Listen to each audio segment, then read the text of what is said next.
बालक निरंजन बोले झोली घल डाल के, झोली घल डाल के दर्श करा दे मैया तेरे नंदलाल के, दर्श करा दे मैया तेरे गोपाल के। बातों बंद करते भोले आए नंद द्वार पे, आए नंद द्वार पे दर्शी करा दे मैया, दर्शी करा दे मैया तेरे गोपाल के, दर्श करा दे मैया तेरे नंदलाल के।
कन्हैया खुलाएगी पलना में डाल के, पलना में डाल के दर्श करा दे मैया तेरे गोपाल के, दर्श करा दे मैया तेरे नंदलाल के। बम बम करते भोले आए नंद द्वार पे, आए नंद द्वार पे दर्श करा दे मैया, दर्श करा दे मैया तेरे नंदलाल के, दर्श करा दे मैया तेरे गोपाल के।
के दर्श करा दे मैया तेरे नंददा, मैया तेरे नंददा।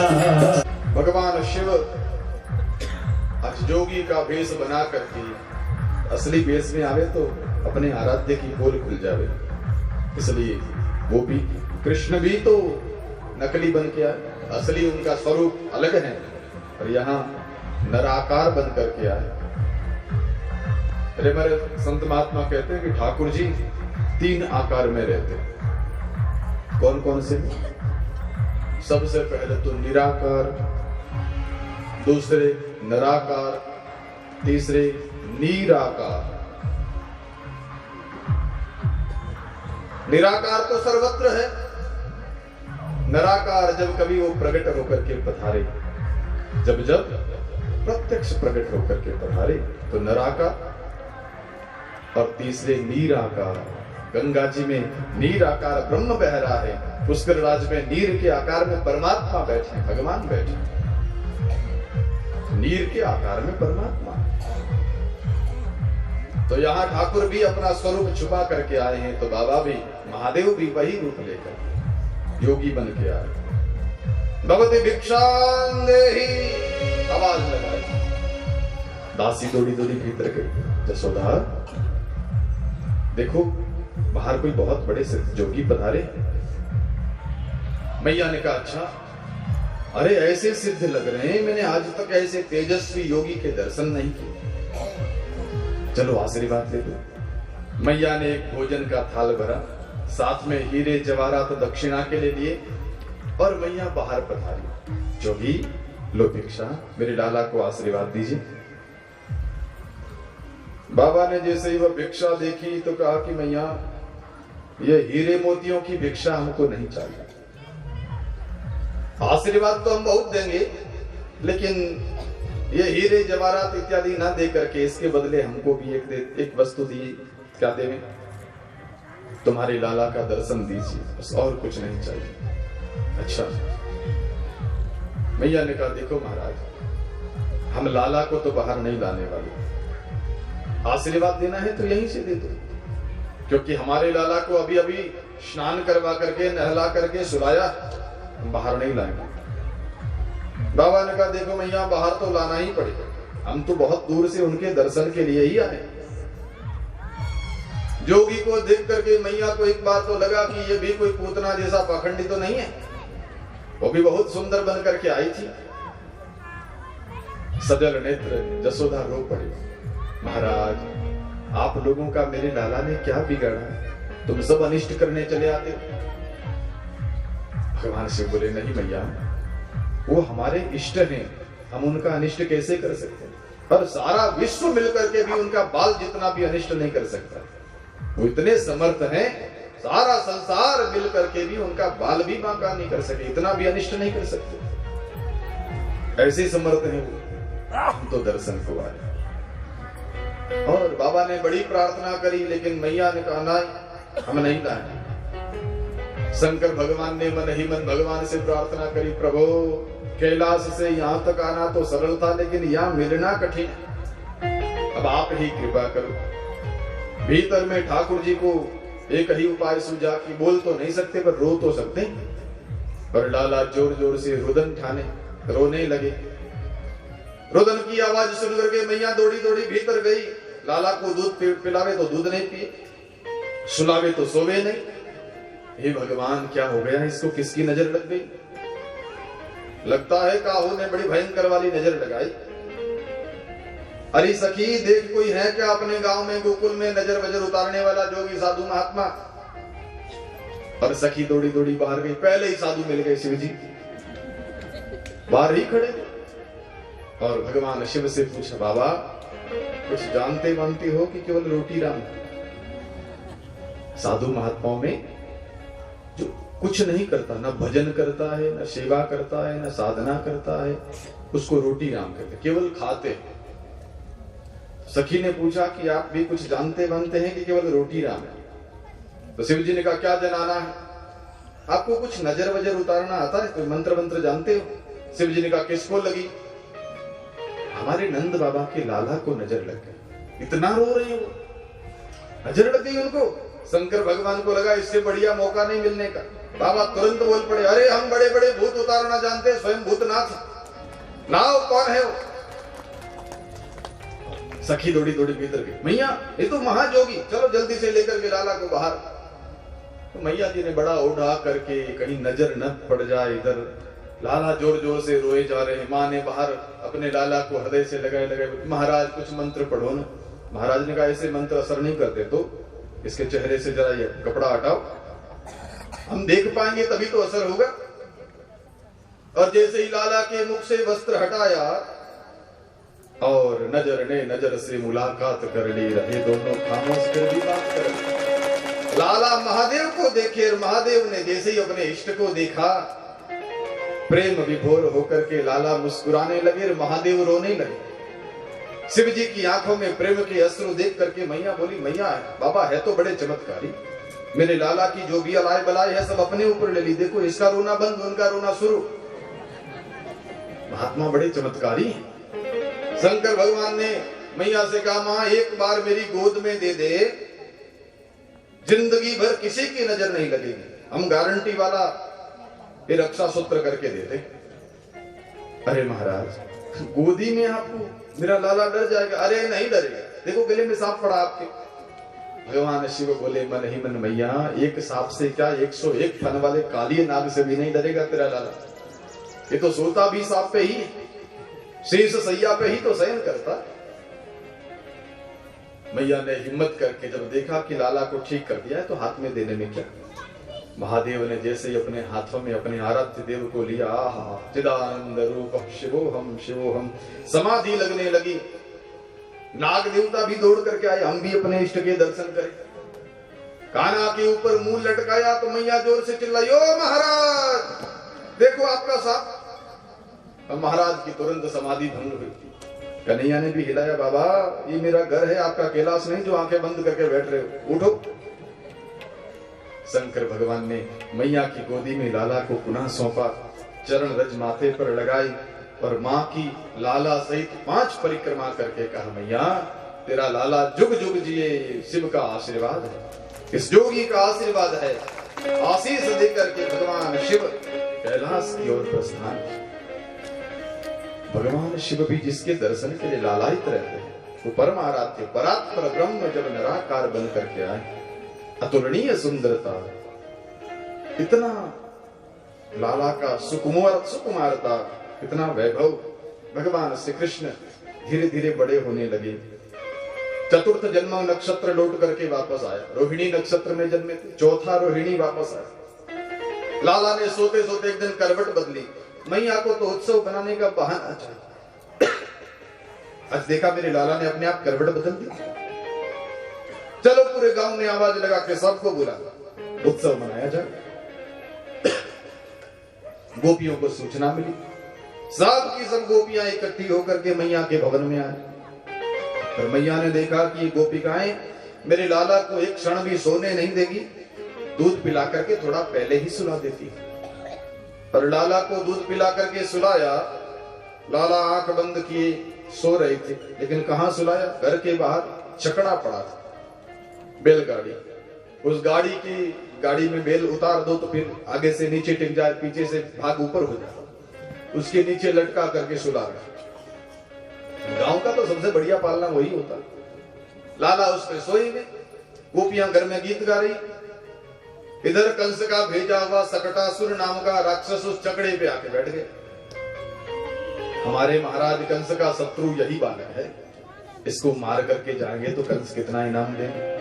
तो मन ही मन मारने की योजना बना रहा। लाला ने कहा, वो मामा जी का दूत आ गया, चलो भैया अपने रक्षकों को याद कर ले। जोर जोर से रोना शुरू किया, लेकिन घर में तो गीत चल रहे, सुने कौन। कन्हैया मन ही मन बोले, वाह वाह, जिसके गीत गाए जा रहे हैं उस पर संकट आया, कोई देखने नहीं आ रहा। भगवान ने कहा, अब तो अपनी रक्षा स्वयं को ही करनी पड़ेगी। सकटासुर जैसे सकट को, उस छकड़े को दबाने लगा, ठाकुर जी ने एक लात मारी के 7 चक्कर खा करके वो सकट धरती पर धड़ाम से गिरा दी। सकटासुर उसी के नीचे दिप करके गोविंदाय नमो नमः। सकटासुर मरा। सकट के गिरने से सारे वो ऊपर पड़े माखन के भांडे बिखर गए। अब रुदन करते हुए जोर से लाला रो रहे हैं, नीचे गिरे हुए। गोपियां सब आवाज सुन करके बाहर दौड़ी, मैया यशोदा भी आई, सब आश्चर्यचकित। गोप ग्वाला नंद बाबा सब, न आंधी है, न तूफान है, न भूकंप है, फिर ये धरती में से अचानक छकड़ा ऐसे कैसे गिर गया। पास खेल रहे बच्चों ने कहा कि मैया हम बताएं, तेरे लालन ने लात मारी इसलिए छकड़ा गिर गया। मैया यशोदा बोली, जा दारी के, झूठ बोलता, मेरा छोटा सा 4 महीने का नहीं हुआ लाला, उसके लात से इतना बड़ा छकड़ा गिरेगा। सब बच्चे सच कह रहे हैं लेकिन कोई नहीं मान रहा। मैया यशोदा फिर लेकर के गई गौशाला में और वहां लाला का फिर से स्वस्ति वाचन किया। एक दिन कंस का भेजा हुआ एक तृणावृत नाम का राक्षस आया, आंधी के रूप में, तूफान के रूप में आया। भगवान दूर से देख के समझ गए हो मामा जी का एक सेवक आ रहा। मामा जी ने भांजे के लिए पहले गुड़िया भेजी पूतना, भांजे ने तोड़ डाली, तो मामा जी ने दूसरा छकड़ा भेजा, वो भी तोड़ डाला। अब की बार हेलीकॉप्टर भेजा, उड़ने वाला है। भगवान ने देखा कि जिस शस्त्र से पहले शत्रु को मारना हो तो शस्त्र का परीक्षण पहले हो जाना चाहिए। मां की गोद में लेटे लेटे लाला ने अपना भार बढ़ाया। मैया ने लाला को उठा करके नीचे सुलाया। मन ही मन सोच रही, मेरा लाला इतना भारी कैसे हो गया। फिर विचार आया, इतनी देर से दूध पिला रही हूं, आखिर भारी तो होगा ही, बोझ तो बढ़ना ही। नीचे सुला दिया, लाला सोए, मैया घर के काम में लग गई। और उधर तृणावृत ने एकदम से गोकुल को घेरा, किसी को अपना हाथ भी नहीं दिखे, इतना अंधेरा छा गया। और उसी अंधकार में लाला को उठा करके ऊपर आकाश में ले गया। ऊपर गोलाकार में ये वायु का बवंडर घूमने लगा। भगवान उसके कंधे पर बैठे बैठे गोकुल की सारी गलियां देख रही है। दान गली है, मान गली है, प्रेम गली है, इधर से भागो तो उधर जा सकते हैं, वहां से सीधे घर पहुंच सकते हैं, चोरी करने का सारा साधन बढ़िया है। सब गलियां देख ली। अब तृणावृत जैसे ही मथुरा की तरफ मुड़ा तो कन्हैया ने कहा, ना मामा जी, अभी ननिहाल चलने का समय नहीं आया। भगवान ने तुरंत अपना भार बढ़ाया। भार बढ़ा तो तृणावृत मन ही मन विचार करने लगा कि अंधेरे के चक्कर में कहीं मैंने नंद बाबा के घर के बाहर का पत्थर तो नहीं उठा लिया, बच्चा है कि पत्थर है। भगवान ने कहा, अरे दुष्ट, मेरे भक्त लोग पत्थर की मूर्ति में भी मुझे देखते हैं और तुम मुझ में भी पत्थर का भान कर रहा। चल, यथामति तथा गति, तेरी जैसी बुद्धि है तुझे वहीं ले चलता हूं।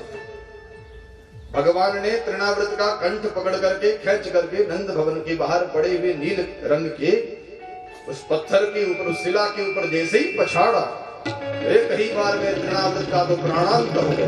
बोलो वृंदावन बिहारी लाल की जय। तृणावृत की मृत्यु देख करके फिर यशोदा मां घबराती, अरे भगवान ये क्या हो रहा, इतने संकट कैसे आ रहे हमारे गोकुल में। लाला धीरे धीरे बड़े होने लगे हैं। एक दिन वसुदेव जी महाराज की प्रार्थना से उनके कुल पुरोहित गर्गाचार्य महाराज गोकुल में पधारे। नंद बाबा साधु संतों के बड़े भक्त हैं, गर्गाचार्य जी का बहुत स्वागत किया, अपने घर बिठाया। पूछा, महाराज आज किधर पधारना हो? आगे कहीं कोई बच्चों का नामकरण संस्कार करने जाना था। अरे महाराज भला याद दिलाया, हमारे बच्चों का भी तो नाम रख दो। तुम्हारे बच्चे कब जन्मे? साल भर होने वाला हमारा, अभी तक नाम भी नहीं रखा। रहे हम तो लाला लाला कहते ही नहीं थकते हमारा, अब आप ही नाम रख दो। गर्गाचार्य महाराज बोले, यदुनाम महम्माचार्य ख्यातश्च सर्वतः सुतम मया संस्कृतम ते मन्यते देवकी सुतम। आप जानते, सारा संसार जानता है कि मैं यदुवंशियों का आचार्य हूं, और अगर तुम्हारे बेटे का संस्कार मैंने किया, नामकरण संस्कार, तो कहीं कंस आपके बेटे को देवकी का बेटा नहीं समझ लेंगे, क्योंकि तुम और वसुदेव तो मित्र हो। हो सकता देवकी के सुत को तुम अपने पास ले आए हो रक्षा के लिए। नंद बाबा बोले, महाराज ये कंस तब समझेगा जब उसको समाचार मिलेगा। हमारे गोकुल में किसी को पता ही नहीं चलेगा, कानों कान खबर नहीं हो। चलो गौशाला में, कोई देखने वाला नहीं। चारों तरफ गौ माता है और बीच में जाकर के नंद बाबा विराजे। उधर रोहिणी माता और यशोदा माता दोनों अपने लालाओं को लेकर के गए।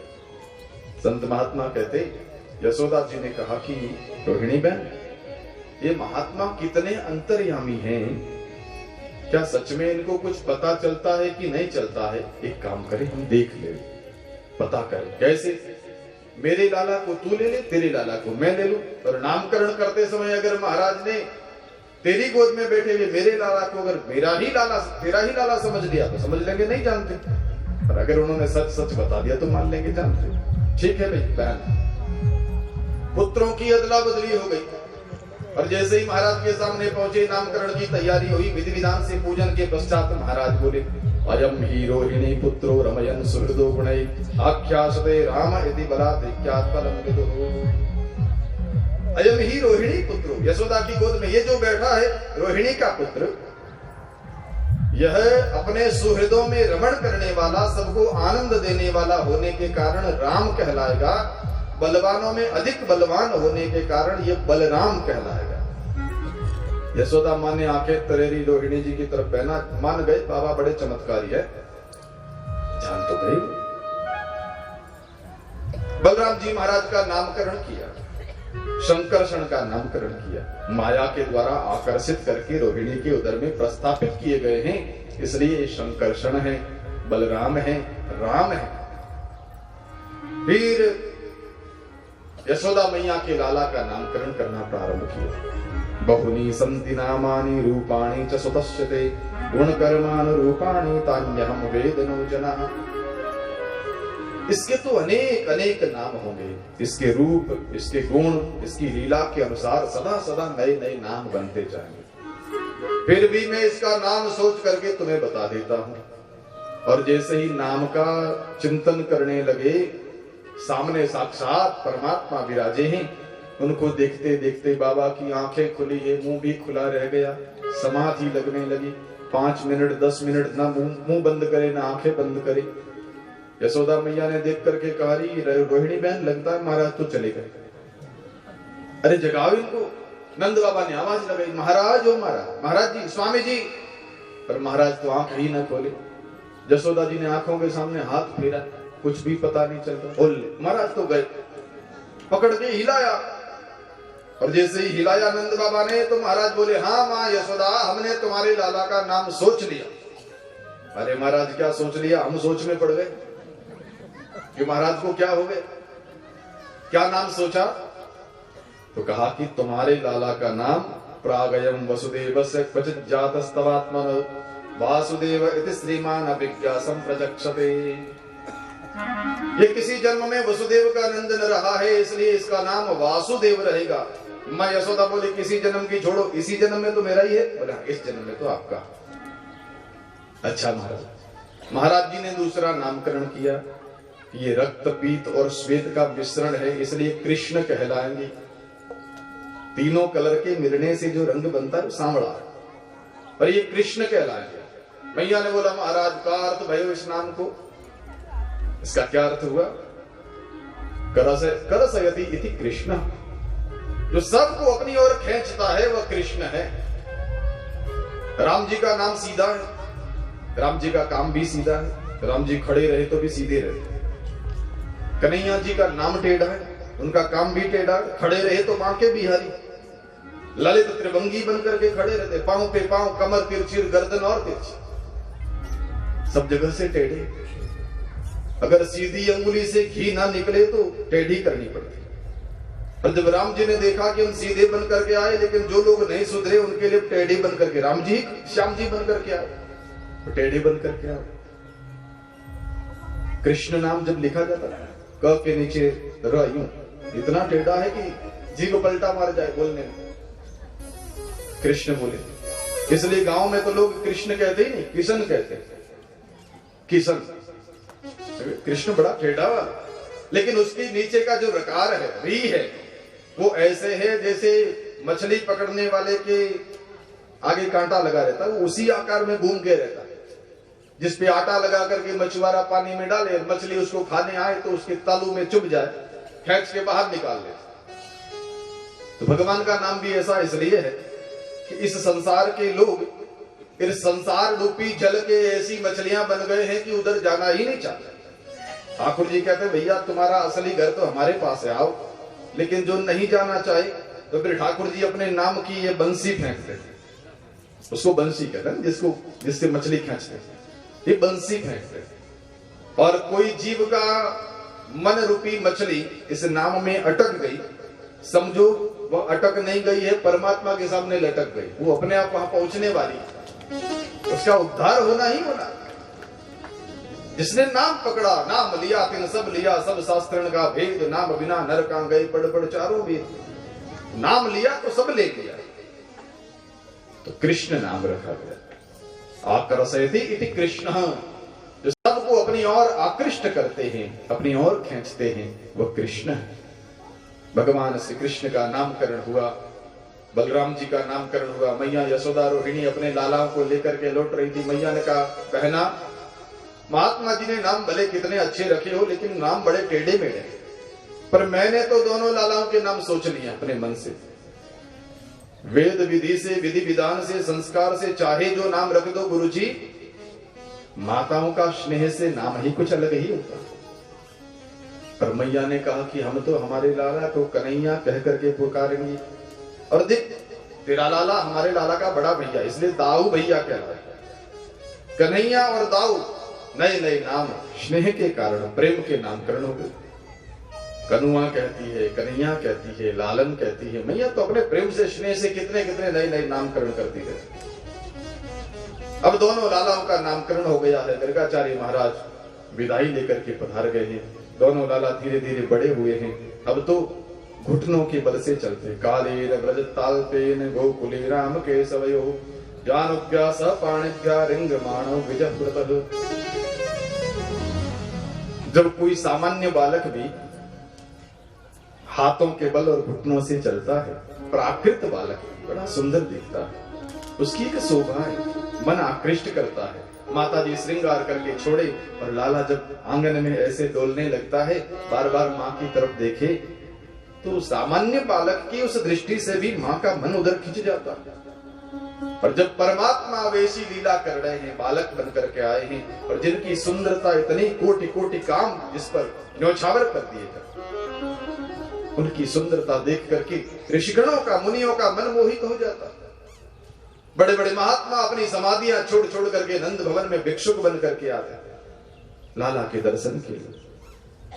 और लाला ऐसे धीरे धीरे जारू पानी से विचरते विचरते अब धीरे धीरे पांव पे खड़े होने लगे।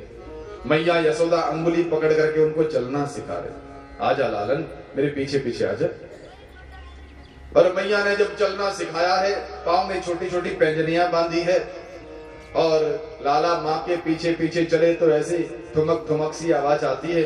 मैया कहती है, लाला तेरे चलने से तो ऐसा लगता है कोई देव स्त्री नृत्य कर रही है, नाच रही है, तेरे छम छम आवाज सुन करके तो। और लाला के चलने की स्टाइल भी वैसी, तरीका भी वैसा है कि नाचने जैसी ध्वनि प्रकट हो रही है, नाचने जैसी आकृति बन रही है। तो मैया ने कहा, रे लालन ऐसा लगता है तू नाचते नाचते ही पैदा हुआ, इसलिए भैया तुझे नाचना सिखा देती। और मैया जी ने लाला की अंगुली पकड़ करके धीरे धीरे नाचना सिखाया। माथे में सुंदर सी टोपी पहना रखी, टोपी के पीछे लटकने वाला जो बनाता है वैसा बनाया मैया ने।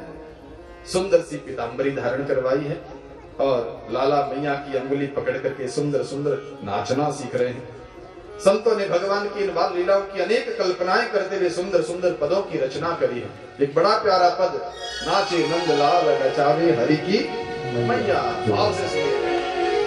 ओ नाचे नंदलाल नचावे हरि की मैया, नाचे नंदलाल नचावे हरि की मैया, नाचे ओ नाचे नंदलाल नचावे हरि की मैया, नाचे नंदलाल।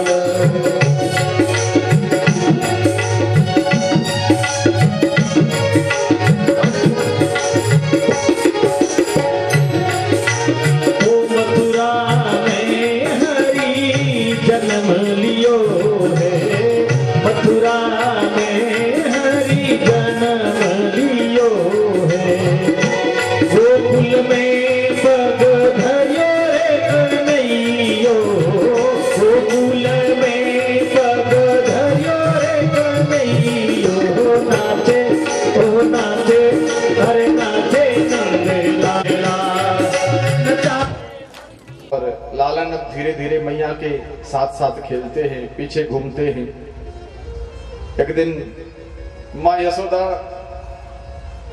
गौशाला में कुछ काम करने गई, लाला पीछे पीछे चले गए और वहां जाकर के गाय का खूब सारा गोबर पड़ा था। दाऊ जी से इशारे में लाला बोले, मैया रोज जब कभी नजर लग जाए तो गोबर से स्नान करवाती, गोमूत्र से नहलाती, आज अपनी इच्छा से ही ना लेते। माँ तो अपने काम में लगी है, उधर लाला जी ने गोबर उठा उठा करके मुंह के, माथे के, ललाट पे, हाथों पे सब जगह लगा। और जैसे ही महाराज लाला के ऊपर नजर पड़ी माँ यशोदा की, ऐसी आकृति पहली बार देखी। सुंदर है क्यों न सुंदरम, सुंदर का तो सब कुछ सुंदर लगता। मैया ने तुरंत चिल्ला करके कहा, रे शूकर, तुम सुकरोसी गत जन्मानी पूतना रे। अरे पूतना के शत्रु, पिछले जन्म में सुअर था क्या? देख भरा गंदा हुआ। कन्हैया जी दाऊ जी के सामने देख के मुस्कुराए। देखा दाऊ भैया, मैया अंतर्यामी कितना जान गई। हम सच में पिछले जन्म में सुअर थे, वराह अवतार धारण करके आए थे ना, सुअर तो थे। तुम सुकरोसी गत जन्मानी पूतना रे, तो सुकर था क्या? गर्दन हिलाई, हाँ था मां, बिल्कुल सही। देख कैसी शोभा हो रही, पूरा कीचड़ से भरा है, सना हुआ है।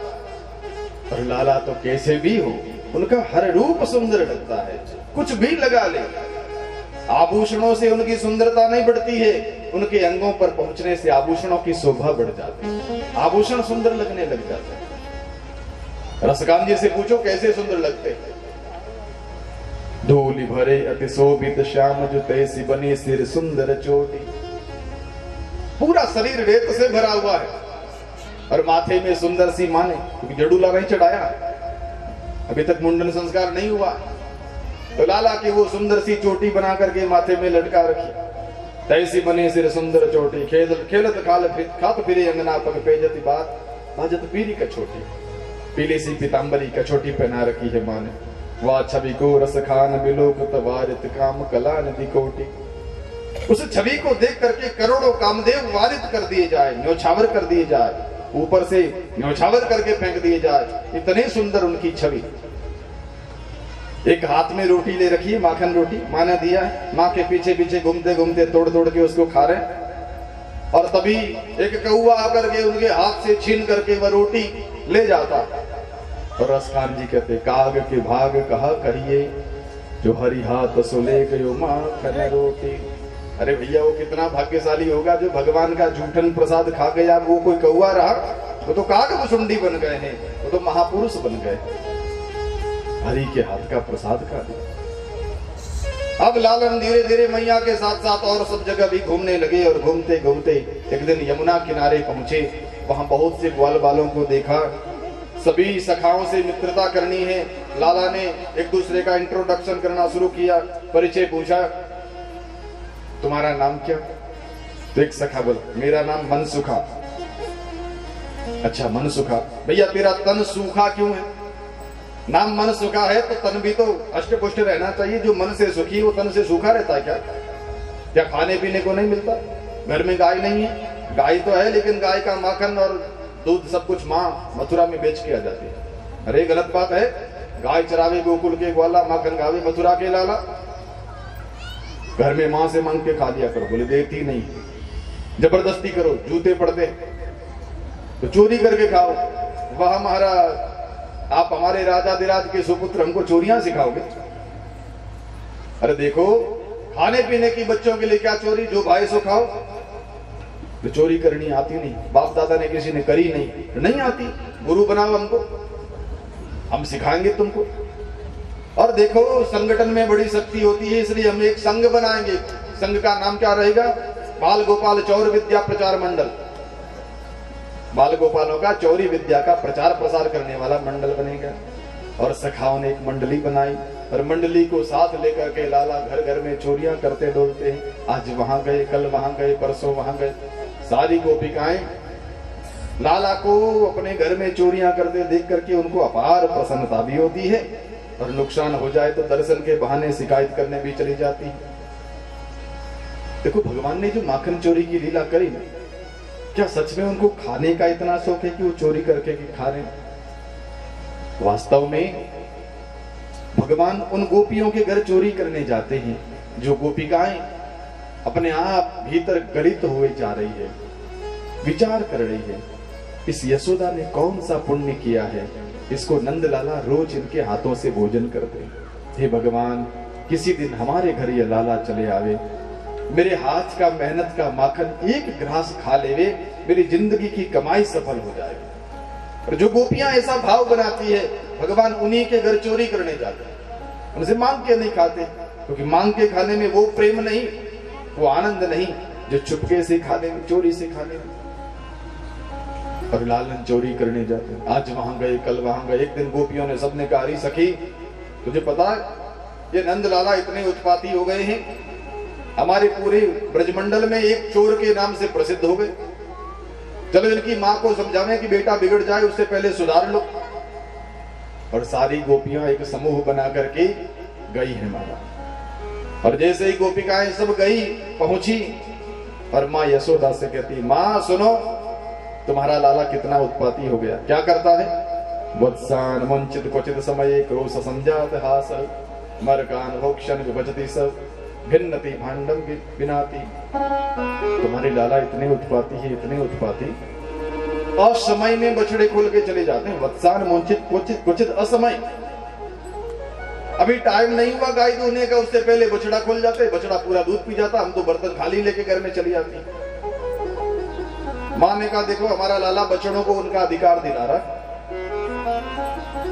गाय के दूध पर तो बछड़े का पहला अधिकार है, किसान का दूसरा अधिकार है, ग्वाले का दूसरा अधिकार है, तो हमारा लाला उनको उनका अधिकार दिला रहा। लाला मन ही मन मुस्कुराए, वाह मैया हमारी फेवर में। गोपियां बोली, कहाँ है वो लाला, बाहर बुलाओ, हम जो भी कहेंगे उनके सामने कहेंगे। लाला बाहर चले आए। अब जैसे ही शिकायत सुन करके माँ लाला की तरफ देख के आंख निकाले, क्यों रे तूने ऐसा किया? इतनी भोली सी सूरत बना के, ना मैया बिल्कुल हमने चोरी नहीं की, ये सब की सब झूठी। हाँ बेटा ये सब झूठी, सत्यवादी हरिश्चंद्र तो मेरे घर पैदा हुआ, तो ये सबसे सच्चा तो। और गोपियों के सामने देख करके बात करे तो लाला मुस्कुरा करके उनको अंगूठा दिखाते, कर लो शिकायत, कोई फर्क नहीं पड़ना, भैया हमारी फेवर में, मेरी माँ। और गोपियां कहती, देख देख मैया तेरे लाला की शक्ल तो देख, हमको अंगूठा दिखा रहा, ये दिखा। और मैया जैसे ही उधर देखे तो एकदम से पूरा चेहरा भोले से रोने जैसी सूरत बना करके।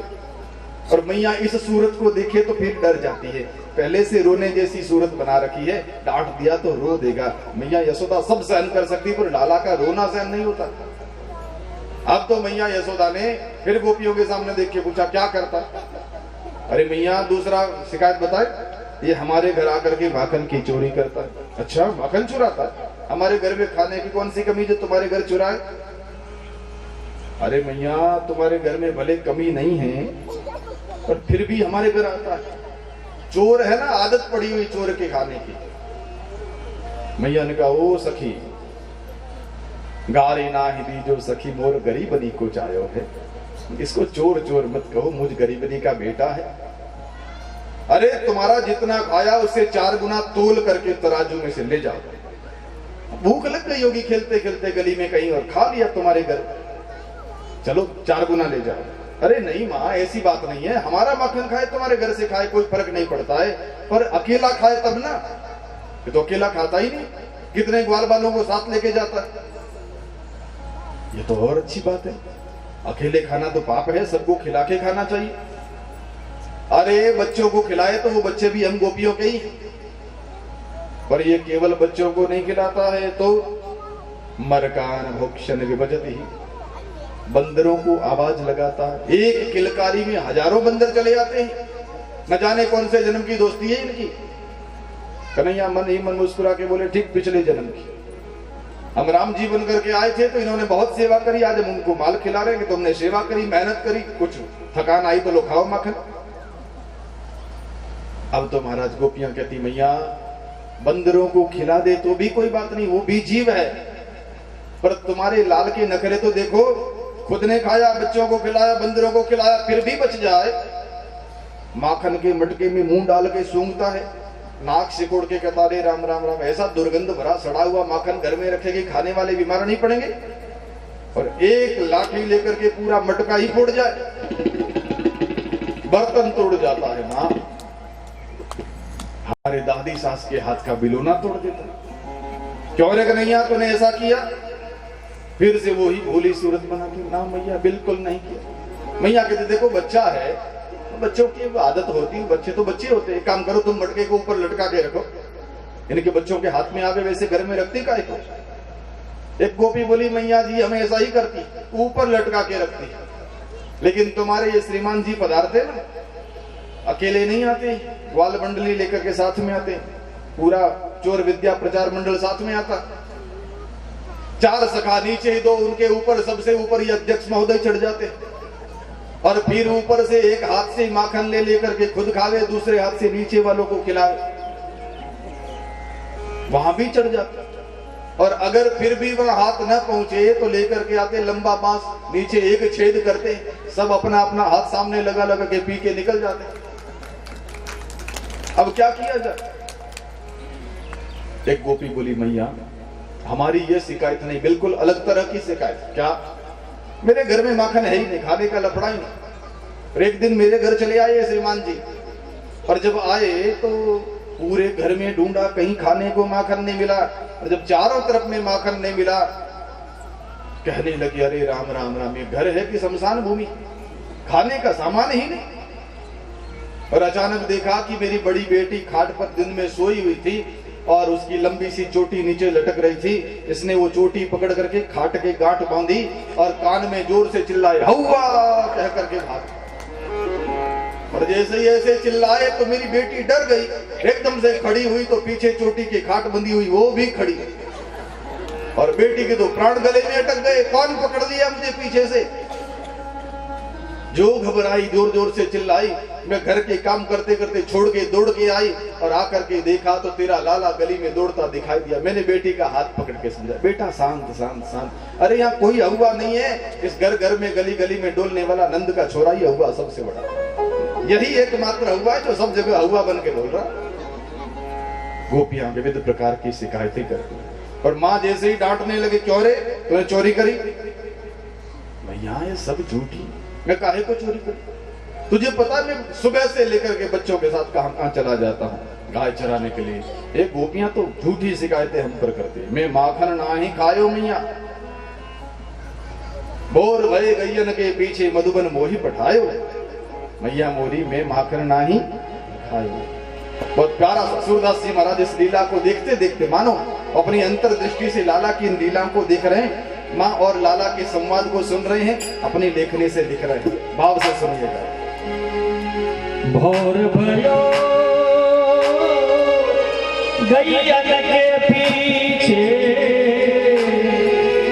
मधुवन मोही पठा, सास बड़े घर आयो मैं नहीं माखन खाओ, मैया मोरी मैं नहीं माखन खाओ, मैं नहीं माखन खायो खायो मैया, मैं नहीं माखन खायो भैया, मैं नहीं माखन खायो मैया मोरी मैं नहीं माखन खायो।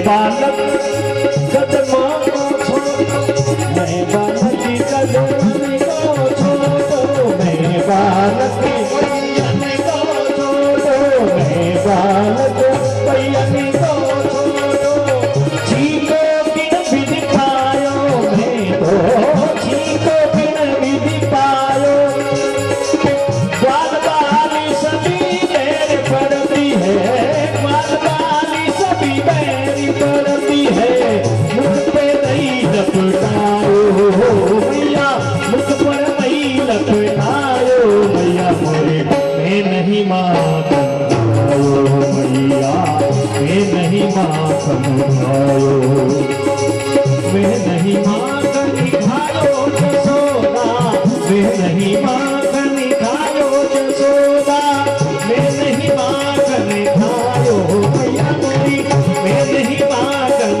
खायो मैया मोरी, मैं नहीं माखन खायो मैया मोरी, मैं नहीं माखन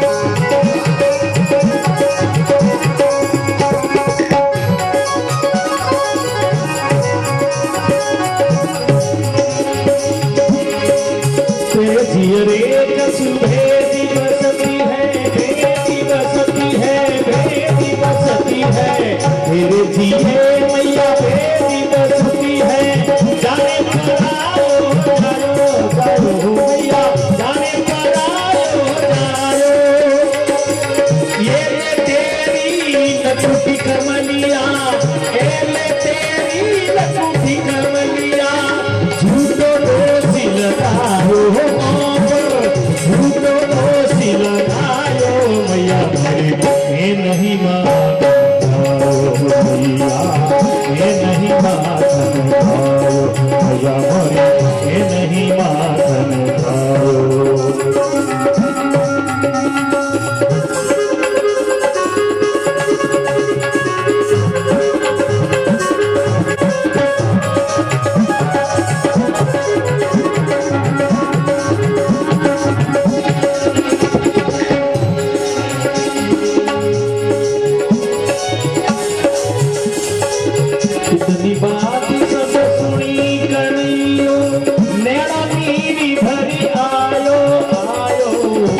बाती जब सुनी कन्हैयो नैन में नीर बहायो कन्हैयो नैन में नीर बहायो सूरदास धिन धिन ये जसोदा सूरदास धिन धिन ये जसोदा काना में तो मैया मोरी मैं नहीं माखन खायो मैया मैं नहीं माखन खायो मैया मोरी मैं नहीं माखन खायो मैया मैं नहीं माखन मैं नहीं माखन मैं नहीं माखन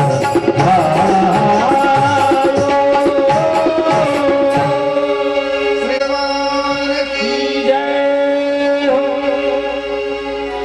लाला जी मां से अपनी सफाई पेश करते हैं। हम चोर अगर कोर्ट में हाजिर हो तो चोरी नहीं करी है उस विषय में कुछ तो दलील देनी पड़ती, और ये चोर शिरोमणि सरदार भी अपनी दलीलें पेश करते हैं। मैं बालक बहियन को छोटो छीको किस विधि पायो। सबसे पहली बात तो मैं बालक, मेरे छोटे छोटे हाथ ऊपर लटका हुआ छीका कैसे मिल सकता मुझे? पर तेरे सखा भी तो हाँ कर रहे, कहा इसने चोरी करी? मैया यही तो सबसे बड़े दुश्मन है, मित्र नहीं दुश्मन है मेरे। ग्वाल बाल सब बैर परे हैं, जबरदस्ती दधी मुख लपटायो। मेरे मुंह पर दही चौपड़ दिया इन्होंने, जबरदस्ती हमको कह रहे कि इसने माखन खाया। और शिकायत करते करते लाला ने जब ये कहा कि तेरे जिये कछु भेद बसत है, जानी परायो जायो। समझ रहा हूं मां, सब लोग कहते हैं नंद बाबा गोरे जसोदा गोरी, तू श्याम कहां से आया? तू जसोदा का है ही नहीं, और तू भी ऐसा ही समझती है कि मैं पराया जाया हूं, किसी और का हूं, इसलिए मुझ पर झूठा दोष लगा रही कि तू चोर है चोर है। ऐसे ही कहते ना तू मेरा नहीं है इसलिए तुझे चोर कह करके घर से निकालना है। और कहते कहते जैसे ही आंखें भर आई और जब डबाए नेत्रों से रोने लगे लाला, मैया यशोदा को यह दृश्य देख ही नहीं सकती। तुरंत लाला को हृदय से लगा लिया, नाम मेरे लाल ये सब झूठे, तू मेरा सत्यवादी हरिश्चंद्र, तूने कोई चोरी नहीं करी। मां पूरा उनको हृदय से लगा ले। बहुत सुंदर सुंदर लाला की माखन चोरी की लीलाएं। ये लीलाएं तो इतनी है कि पूरी कथा इसे भी गाओ तो भी 7 दिन निकल जाए। बाल लीलाएं तो लाला की बहुत प्यारी। माखन खाते खाते एक दिन सारे सखाओं ने शिकायत करी, मैया तेरा लाला इतने दिन तो माखन खाता था, आज उसने मिट्टी खा ली। मिट्टी? अरे राम राम राम, माखन से पेट नहीं भरा तेरा जो मिट्टी खा रहा? कृष्ण भगवान से पूछा कि खाई तूने मिट्टी? ना हम भक्षितवानंब सर्वे मिथ्या विशंसिनः, ना हमने कोई मिट्टी नहीं खाई, सब झूठे झूठ बोल रहे।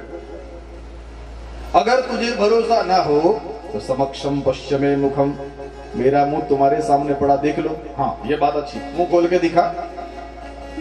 लाला का हाथ में पकड़ रखा, एक हाथ में लाठी ले रखी मैया ने, डराते हुए का मुंह खोल। और जैसे ही मुंह वाली मिट्टी तो कहां गायब, लेकिन लाला ने मुख खोला और मुख में सारे ब्रह्मांड का दर्शन करवा दिया मां को। ब्रह्मांड निकाया निर्मित माया, रोम रोम प्रतिभेद लगे। जो रोम रोम में करोड़ों करोड़ों ब्रह्मांड है, सारे ब्रह्मांड मां को दिखा दे। देख रावा माता निज अद्भुत रूप, खंड रोम रोम प्रतिलागे, कोटि कोटि ब्रह्मांड। और ये ब्रह्मांडों का दर्शन करके तो महाराज भगवान श्री कृष्ण को मां देखते देखते कांप गई है। भगवान ये क्या देख रहे हो मेरे लाला के मुख में? अनंत धरतियां, अनंत आकाश, अनंत सूरज, अनंत चंद्रमा, अनंत नक्षत्र, तारे, खद्योत इत्यादि, और ये सब देखते देखते अनंत पहाड़, नदियां, समुद्र सब देखे। माँ की आंखें महाराज एकदम चकाचौंध हो गई। लाला ने मुख बंद करके माँ से पूछा, माँ देख लिया ना, नहीं है मेरे मुंह में मिट्टी? माँ मिट्टी तो भूल ही गई बेटा, जिसके मुंह में बड़े बड़े पहाड़ पड़े हो मिट्टी कहाँ असर करेगी। अरे मैया क्या बोल रही तू? तेरी लगता बुढ़ापा आ गया, तेरी आंखों में मोतियाबिंद हो गया, तू अलाई बलाई ऐसे ही देखती रहती। हाँ बेटा, मेरी आंखों का ही दोष है, तेरे मुंह का कोई दोष नहीं। माँ को भगवान ने विश्व रूप का दर्शन करा दिया। माताएं कितनी भाग्यशाली है। यशोदा माँ को लाला अपना विराट रूप दिखाते हैं, तो पूर्व जन्म में कौशल्या माँ को अपना विराट रूप दिखाते हैं। माताएं अपने आप को कितना धन्य माने। पिता को जो दर्शन नहीं हुआ, माँ को वो दर्शन कराया ठाकुर जी ने। अब धीरे धीरे लालन और बड़े होने लगे हैं, लेकिन माँ का इतना स्नेह है, इतना स्नेह है। एक दिन की घटना, दीपावली का दिन था। मैया यशोदा ने अपने घर की दासियों को दूसरे काम में लगा करके स्वयं लाला के लिए दही मंथन कर रही है।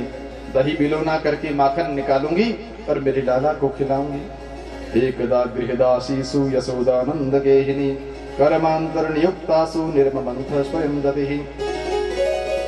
दूसरे काम में सब दासियां, स्वयं माँ दधी बिलोना कर रही है, लेकिन मन क्रम वचन से भगवान की भक्त है माँ। यानी यानी यानी है गीतानि तत्बाल चरितानि च तदिर निर्मंथने काले स्मरन्ति गायन्ति तत्। माँ क्या करती है? मन से लाला की लीलाओं का चिंतन कर रही है, तो मन से भक्ति हो गई। वाणी से भगवान के कवियों ने जो भजन बनाए वो भजनों को गा रही, ये वाणी से भक्ति हो गई। और क्रिया से लाला के लिए माखन बिलो रही। मन क्रम वचन तीनों से भक्ति हो रही। और जब मन क्रम वचन से भक्ति हो तो भगवान क्यों नहीं मिलेंगे? नींद से उठे लाला, उठते ही आंखें मलते मलते माँ की गोद में आके बैठ गए। मैया बहुत भूख लगी है, दूध पिला दो।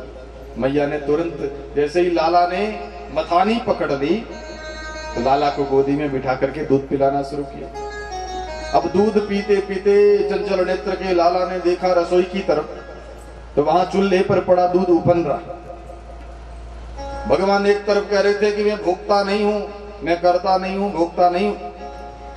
तो दूध को चिंता हुई कि भगवान भोगता नहीं है तो फिर हमको कौन पिएगा। लेकिन आज मैया का दूध पीते देखा रसोई वाले दूध ने। उसने सोचा, वाह, ये श्रीमान जी कल तो कह रहे थे कि मैं भोगता नहीं हूं, पर आज दूध पी रहे हैं, इसका मतलब मुझे भी पिएंगे। पर वह मुंह तो माँ के पास लगा हुआ है, उस मुख से तो नहीं पिएंगे, तो फिर दूसरे मुख से पिला दे। मुखाद अग्नि रजायत हो। भगवती श्रुति वेद भगवान कहते हैं मुंह भगवान का अग्नि है। सारे देवताओं का मुख बन करके अग्निदेव उसको ग्रहण करते हैं, सभी देवताओं के पास उस रस को पहुंचाते हैं। तो वह दूध गर्म होकर के अग्नि रूपी मुख में समाने लगा। भगवान ने माँ से पूछा, मैया एक बात पूछूं तो? पूछ ले बेटा, दो पूछ ले। नहीं, एक ही पूछूंगा, ये बता तो को पूत प्यारो है कि दूध प्यारो? माँ ने जैसे ही सुना तुरंत याद आया, अरे दूध चूल्हे पर चढ़ा हुआ। मुंह से तो बोली कि पूत प्यारा है, लेकिन गोदी से नीचे उतार करके रसोई में दौड़ी। अतृप्त अवस्था में अभी तक तृप्ति नहीं मिली है, बीच में ही छोड़ दिया। आया गुस्सा, उठाया एक पत्थर, माँ जिस बिलोने को बिलो रही थी उसी पर दे मारा जोर से। पूरे आंगन में छाछ ही छाछ, माखन बिखर गया है। भूख लगी थी, दोनों हाथों से वो बिलोया हुआ मक्खन थोड़ा चाटा, थोड़ा खाया, फिर चले।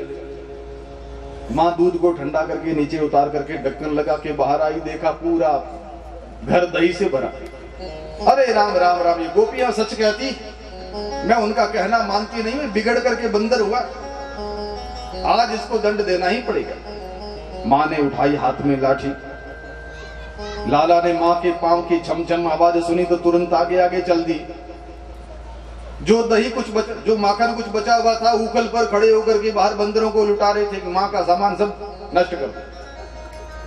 और जैसे ही मैया जी के पांवों की आवाज सुनी तो लाला जी आगे आगे, पीछे पीछे मैया, कभी खंबे के इधर, कभी उधर, उस कमरे में, इस कमरे में, आगे आगे लाला, पीछे पीछे माँ। दौड़ते दौड़ते माँ का शरीर तो मोटा, जरा थक गई माता जी, क्योंकि प्रौढ़ अवस्था में लाला ने जन्म लिया। दौड़ा नहीं जा रहा है, माँ थक गई। थकी तो बैठ करके आंसू बहाने लगी। कभी कभी बच्चों की उत्पात से माँ रोने लगती, कितना बिगड़ गया, बस में ही नहीं आता। और जैसे ही लाला को ये दिखाई दिया कि मेरी माता जी आंसू बहा रही। जो ब्रह्म दौड़ने से पकड़ में नहीं आता है, वो रोने से पकड़ में आता है। जो परमात्मा दौड़ने से कभी पकड़ नहीं सकते हैं, आंसू बहाओ तो वो दौड़ करके अपने पास चला आता है, गोदी में आ जाता है। मैया यशोदा ने आंसू बहाए, लाला गोदी में आके बैठ गए। मैया ने कहा, रे उत्पाती, तूने बहुत सताया मुझे, मैं तुझे दंड दूंगी। लाठी तो नीचे गिराती है, लेकिन रस्सी लेकर के आई, बांध दूंगी तुझे। और बांधने के लिए मैया 2 4 5 रस्सियां लेकर के आई। जो भी रस्सी बांधे 2 अंगुल छोटी पड़ जाती।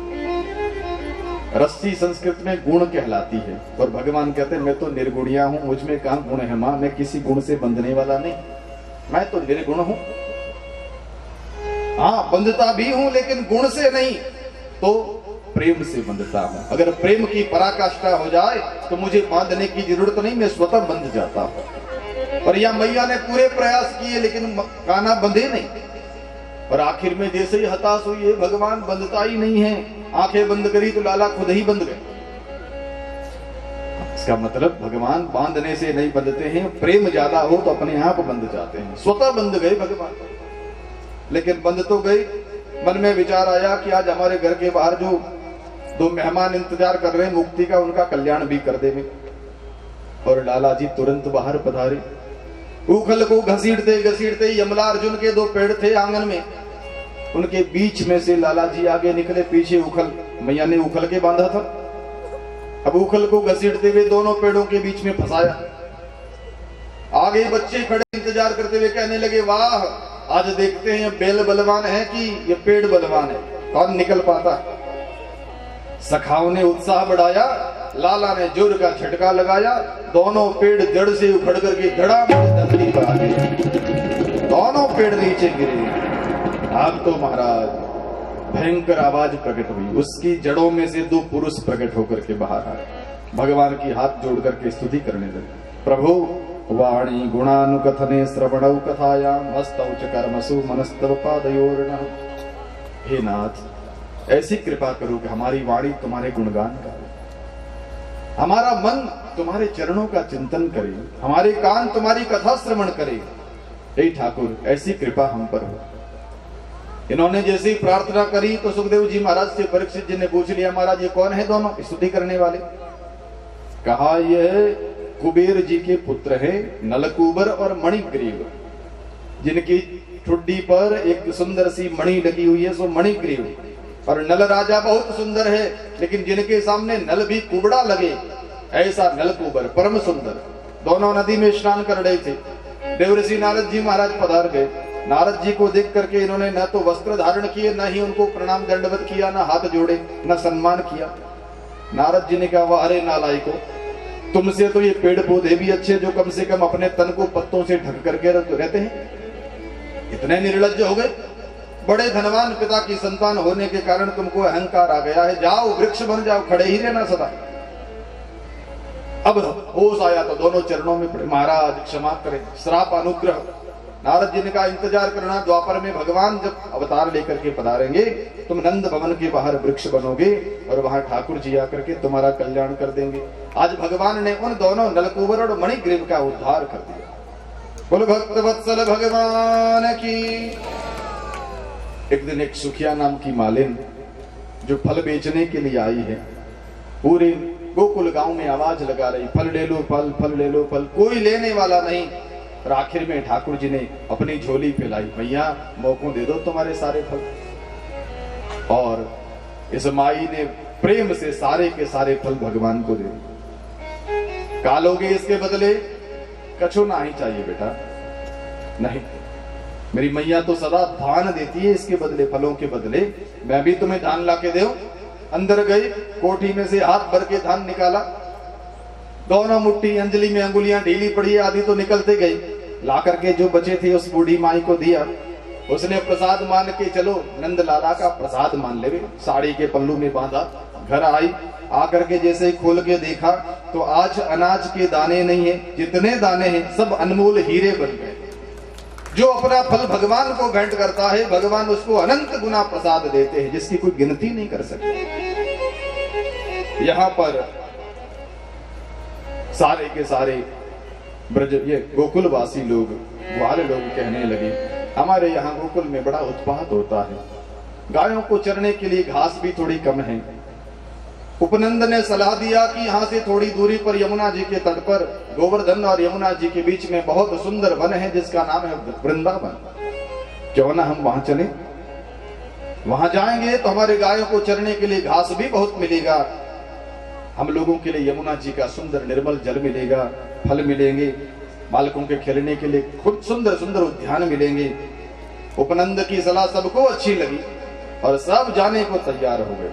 वनम वृंदावनम नाम पशव्यम नवकाननम गोप गोपी गवाम शैव्यम पुण्याद्रि तृणवीरुधम। ये वृंदावन नाम का जो सुंदर वन है, यहाँ आने के लिए ठाकुर जी तैयार हो गए। 4 साल की कन्हैया 4 साल तक गोकुल में रहे, अब चल करके वृंदावन में आए। जैसे ही वृंदावन में पधारे हैं, वृंदावन को देखा तो कृष्ण बलराम का मन इतना प्रसन्न हो गया। सुखदेव जी महाराज कहते वृंदावनम गोवर्धनम यमुना पुलिना निच भिक्षासिदुत्तमा प्रीति राम माधव योरंजपः। उत्तम प्रीति उत्पन्न हुई, जैसे अपने घर चले आए हो। वृंदावन देख करके मन प्रफुल्लित हो गया, जैसे किसी राजा को सुराज देख करके मन प्रसन्न होता। मेरे राज्य में कितनी शांति, कितना सुख चैन है, ये देख करके जैसे प्रसन्नता हो। कृष्ण बलराम को ये प्रसन्नता मिली क्योंकि भगवान का घर है वृंदावन। ठाकुर जी सदा जहां वास करते हैं वो वृंदावन है।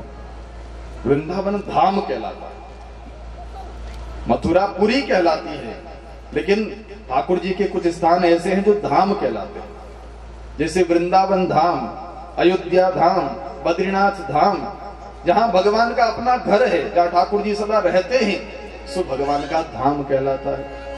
तो वृंदावन धाम है, और इसलिए तो भक्त लोग कहते हैं, हे मनवा, अगर कहीं जाने की इच्छा हो रही है तो और कहीं भटकने की बजाय ठाकुर जी की धाम में चल दे, वहां तुझे परम आराम मिलेगा, विश्राम मिलेगा। अपनी भक्तिवती मीराबाई गा करके कहती है, आलेरी मोहे लागे वृंदावन को, घर घर तुलसी ठाकुर पूजा दर्शन गोविंद जी को। आलेरी मोहे सखीरी मोहे लागे वृंदावन को। बड़ा प्यारा और प्रसिद्ध भजन भाव से गाइएगा, वृंदावन का ध्यान करते हुए कि वहां मीरा जी ने जो जो दृश्य देखे हैं भगवत प्रीति परक, वहां प्रेम उत्पन्न होता है। भाव से समझ आलेरी मोहे लागे वृंदावन को, आलेरी मोहे लागे वृंदावन को। घर घर तुलसी ठाकुर सेवा, घर घर तुलसी ठाकुर सेवा, घर घर तुलसी ठाकुर सेवा। दर्शन गोविंद जी को, दर्शन गोविंद जी को। आगे वृंदावन जी को, आलेरी मोहे लागे वृंदावन जी को।